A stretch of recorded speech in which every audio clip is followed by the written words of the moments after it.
Hi, and welcome to your favorite podcast of the Temple Shalom League, the video capsule recaps of your Mets.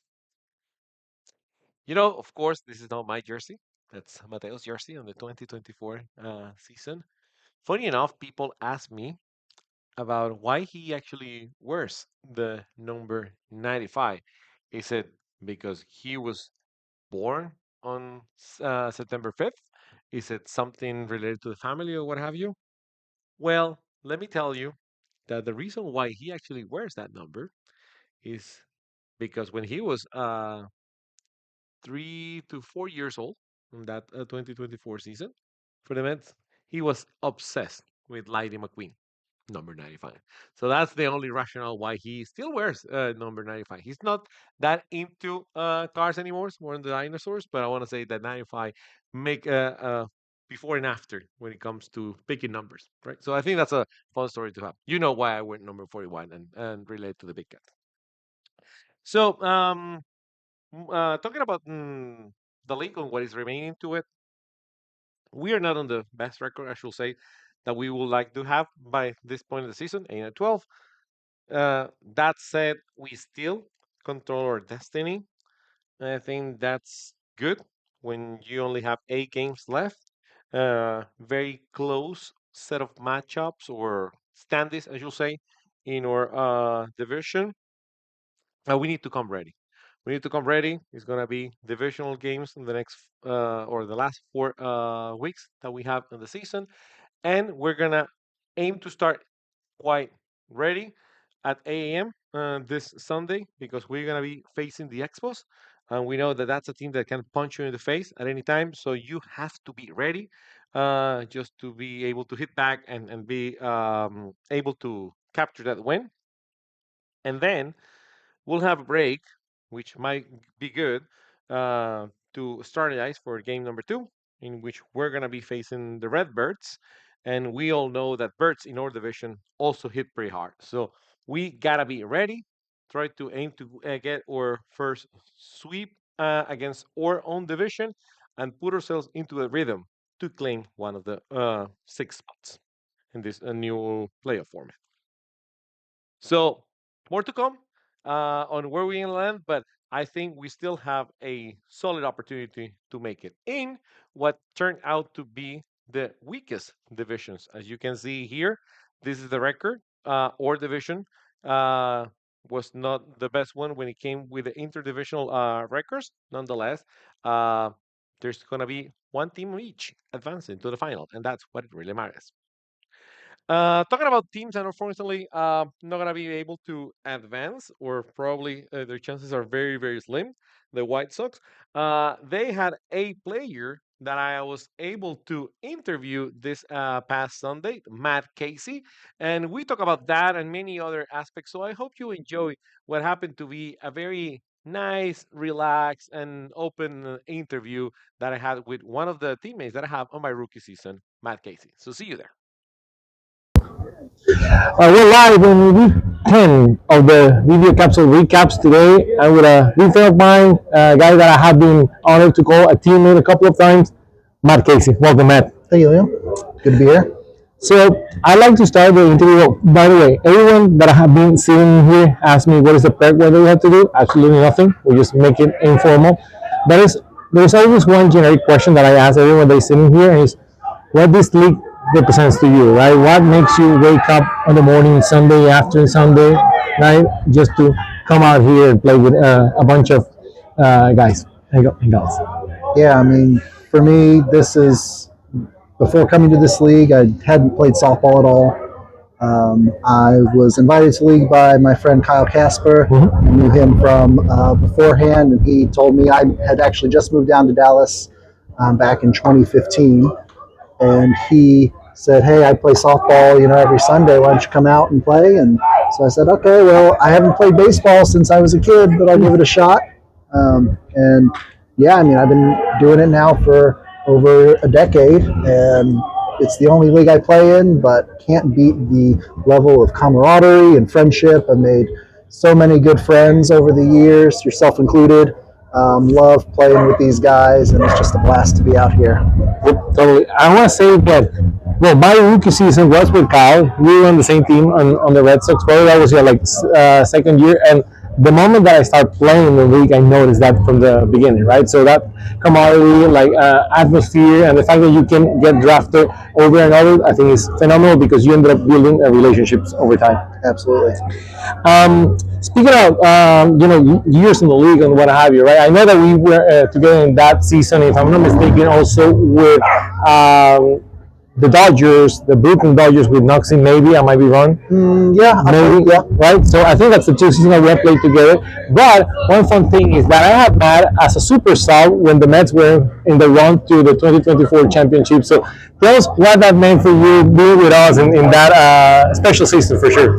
Yeah, that was a lot of fun, and being able to sub in the playoffs, even when your team doesn't get there, I think really is one of the things I love about this league, that I get that chance to experience that even when my team maybe didn't get as far as I would have liked, but I still get to come out, have fun, and experience that, and that was a blast. Yep, totally. And on the flip side, there's always seasons, or you're gonna be point in your career here that you're gonna be in a season that is not happening the way that you want it, right? So in my last episode, I talked about the 2021 Marauders, and we went 0-16 the first 16 games. We ended up 5-21, right? We had the meetings though, which I think was pretty cool to have from a second chance perspective. And I know that's something that you're currently experiencing. So what is your take when you head into this type of seasons in which things doesn't happen the way that you wanted, and how you overcome those situations? Yeah, for sure. And like you said, this season we have one win on the season so far here in week 10.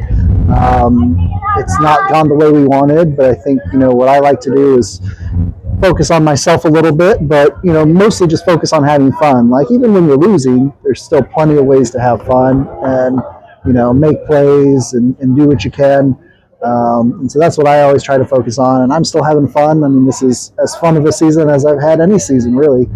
And to the extent where I can focus in on myself and what can I do to improve and where can I make changes, that's what I try to do, and just focus on that, because I can't control anyone else. I can only control myself. So that's what I try to focus on. Yeah, totally agree. I learned that in my 2020 season when I was at the Ryan Alford saying, I mean, you're as good as your next opportunity, right? Just focus on the next one, and try to give your best, and at least you're gonna feel good with yourself that you're giving your best. Mm-hmm. So outside softball, because that this type of interview is also helping people that maybe have not played with you to know you a little bit better. So outside softball, what are those things that you like to do on your regular basis? You can talk about other hobbies and what have you that you want the people to know about it. My main hobbies are video games, board games primarily. Yeah, so this is my one chance with softball to really be active, if I'm being honest, which I do appreciate. But yeah, most of the time, if I'm, have some free time, I'm either sitting at my computer in my office or, at the table playing games. You know that during the COVID season, Cesar Garza actually started a video game season on 2K Sport and MLB and PS4. We never managed to finish it, but it was actually a fun thing because we got online to play on Sundays, but we're not able to actually play here. If I knew that, I would have invited you to play. It was fun. I mean, I ended up playing like 3 games at that time. I didn't have any kids. Now I can barely play 1 or 2. Right. So, I mean, coming to the end of it, any final words, anything that you want to say to the people to join this league? I mean, probably you know that this is going to be my last season. That's why I'm doing this. I don't know if you know. I did not know that. Okay, so we're going to use a little bit more time with this interview. Then I'm moving to California at the end of the year. Yes, I got a job there. So, congratulations. Yeah, that's one of the reasons why I'm doing these interviews and trying to, stay connected with people, right? And actually, that's what I want to do these sections, right? Just to make sure that you can bring as many people into what I think is a wonderful league, right? So, well, now you know this. Well, of course, we'll talk offline after this one, right? But anything that you want to say to the people watching this episode on what this league is and to join it and what they will gain, right? If it's going to. Yeah, I mean, I think, kind of where I started with this was, the league is such a special place full of, a strong brotherhood and, some sisterhood as well, as we've expanded the league over the last few years, which I think has been great. But yeah, I made so many friends here, and even if I only see them on Sundays, right, it's still a great time, and I love seeing them and playing with them. And even today, I've been in the league now over 10 years. The team I'm on now, over half the team is dudes I haven't played with before. So I'm still getting to meet new people every single season, which is great, and making those friendships. And it's been a really valuable experience for me, and one of the best things I love since I moved to Dallas 10 I years ago. totally agree. It's an unbelievable network that you build over the years. Well, thank you, Matt, for joining, for taking the time into this one. Thank you Absolutely. all the followers here, and see you next time. So long. Quite a fun interview. And one thing that I found interesting was that he was not aware, Matt, I meant, about the video game season that we did in COVID that was organized by Cesar Garza, in which we were hanging around to play remotely Major League Baseball in PlayStation. That was pretty fun. Thank you, Cesar, for setting that up. We couldn't actually get to finalize that season, but it was a good way to get ourselves together doing those special times. And as you saw, right, it was quite fun to hear that Matt is so into video games. So next time that we have a pandemic, rest assured, Matt, that you're going to be invited. So, well, what happened on week 10 for the Mets was a little bit unfortunate because we felt that we were there to get a sweep. We were just one run away to actually do it. We managed to run roll the current champions, the Giants, 17-6 the first game, and then we went to field one thinking that we will be able to get that sweep against the Padres. The Padres came ready. It was a very, very close affair. We ended up losing 9-8 with the tying run at second. And I'm launching a survey here, a survey that I hope doesn't create any more drama. But this one is just to ask your question about what do you think about the decision that I made. So let me just give you a bit of the context of what happened. We were the home team. We were down by one run. We had a time run at second base. My eight and nine hitters were coming to play with one out, and they both missed their at bats or line drives.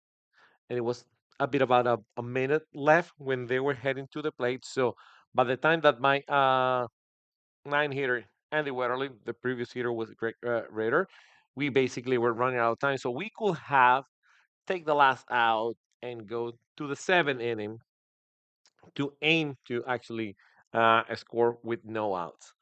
I took the ball move. That's on me 100%.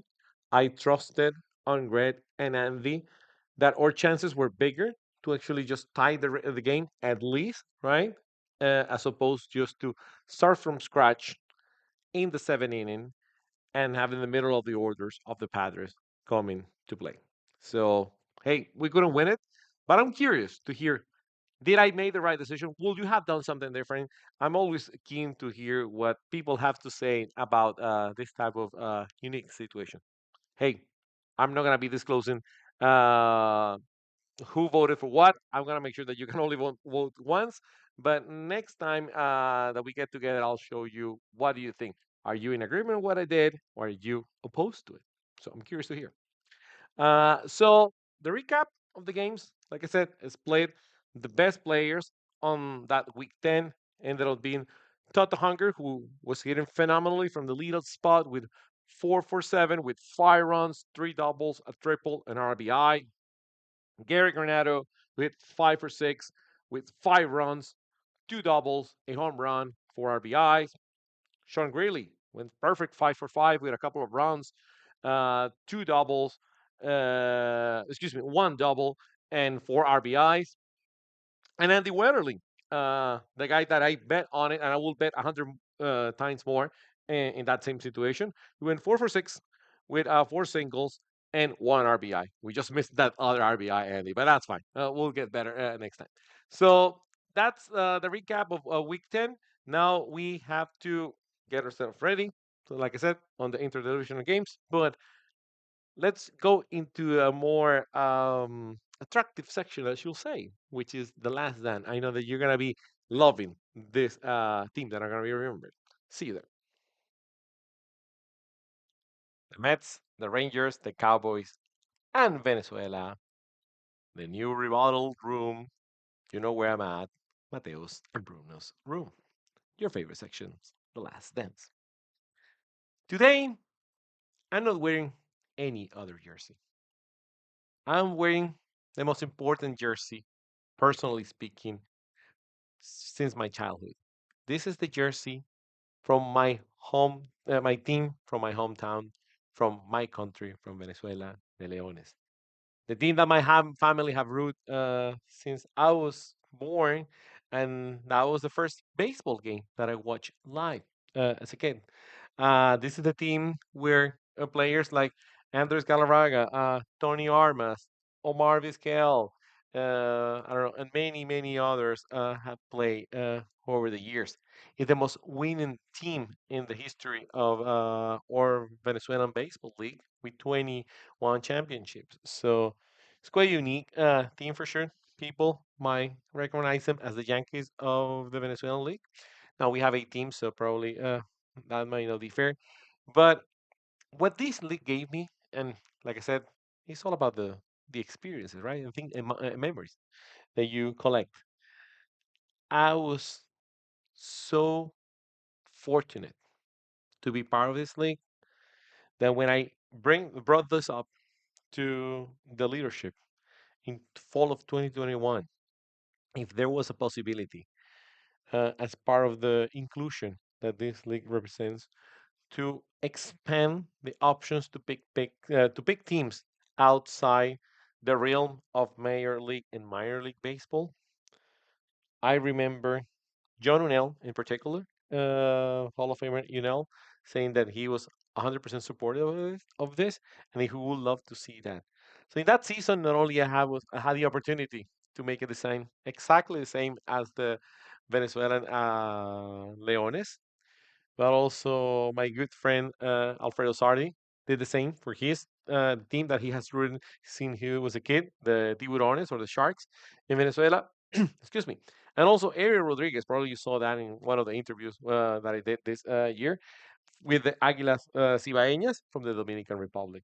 That was so cool. I want to say that the three of us were able to bring our hometown teams into the league. People are asking where were the players that actually play for those teams. To the extent that Michael Bart, which was the only time that I actually was able to draft Michael, was my pitcher. He was wearing that jersey in a restaurant, and the waitress was a Venezuelan waitress, and she recognized him and actually took a picture, right? So that actually gave him an understanding of how big this things when it comes to the teams, for especially in baseball, is for Venezuela, right? So to me, that was a unique opportunity. I did had an opportunity to actually do it another time as well during my career, but this one was unique. And I want to say that round differential wise, between the Águilas, the Tiburones, and the Leones, we won the series. And probably you don't know, but in the winter leagues, the champions of each one of those leagues get together in February to play the Caribbean Series, which is kind of the worst series for the winter leagues. And I always make joke that as of now we are the winter baseball Caribbean baseball champions of Shalom because we ended up with the best record. We didn't manage to make to the playoff. We got eliminated in that season in the last game, if I'm not mistaken, against the team that ended up winning it all, the Tin Caps. But quite a fun opportunity. A team that I actually happened to draft Omar Ovalle as well. He is a dying far from the biggest rival from the Leones, the Navegantes. So that was also fun to watch him using that jersey. It's like having someone from the Red Sox using the New York Yankees jersey or vice versa. Uh, I happened to have, that was the last time that other guy that was a great addition to this league, Andy Mabry, playing with us after he moved to Montana. And many others that were that Reese Leonard was part of that team as well. But like I said, having the opportunity to wear this jersey into the league was phenomenal. And you saw me at the beginning of the episode, and I did that on purpose, showing you that jersey from Mateo on the 2024 Mets. In the 2021 season, I took a picture with him, as you can see it here, and that actually, because I tagged the Leones Instagram account, it got reposted and published on their own as well, recognizing fans from the Leones that are living overseas. To me, that was beyond cool. And if it wasn't because of this league, that would have never happened. So one of the many things that I'm grateful of this league and that I will always keep in my heart. Right. So thank you very much for the leadership at that time, and it meant the world for me to actually have to be able to wear this jersey. So well, like I said at the beginning, 4 more weeks. We gotta get rolling if we want to be in the playoffs because the minis are out, unfortunately. Uh, Divisional games only. We're gonna come ready and try to do our best and make it to the playoffs. But whatever we ended up doing, remember, you want to have the time of your life. Bring your kiddos, bring your wife, because the Mets are gonna guarantee you a fun time. So long.